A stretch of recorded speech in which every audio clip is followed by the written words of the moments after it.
I have spent the past several weeks traveling across Europe, speaking to members of parliaments, governments, and the press.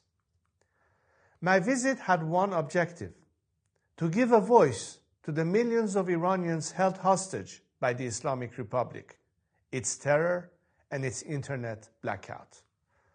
The millions of Iranians who have been silenced. But I can now say with confidence that silencing, that censorship, is not just happening at the hands of the regime in Iran, but by the international and particularly the European media. So I want to speak directly to the people of Europe. In the past 2 weeks, I have had 2 press conferences, one in Stockholm and one yesterday in Berlin. Between them, more than 150 journalists attended. We spent more than 2 hours together. And in those 2 hours, not a single of the 150 journalists asked me a question about the 40,000 Iranians slaughtered on the streets of my country on January 8th and 9th. Not a single of the 150 journalists asked me about the 19 political prisoners executed in the last 2 weeks.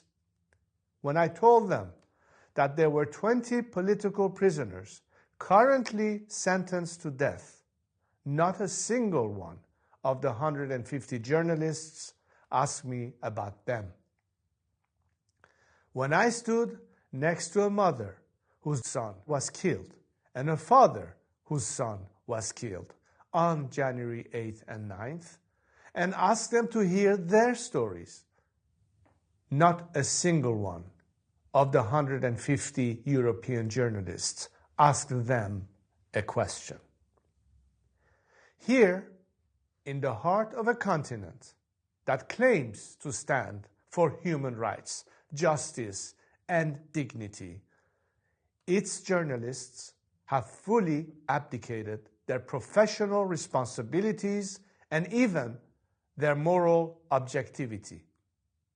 It is clear to me that my 40,000 brave, innocent compatriots who were slaughtered in the fight for liberty are of little interest to these journalists.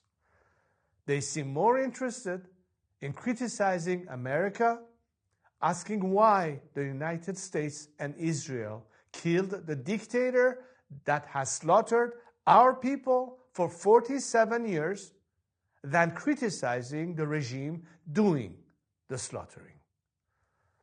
They seem more interested in asking questions about Iran's past and history than about what is happening in Iran today or about the democratic future Iranians are seeking. One member of parliament even told me they didn't think Iranians were ready for democracy. But to that member of parliament, to those journalists, I remind you, Iranians aren't just ready for democracy. 40,000 people just gave their lives for it. And I won't let that be in vain.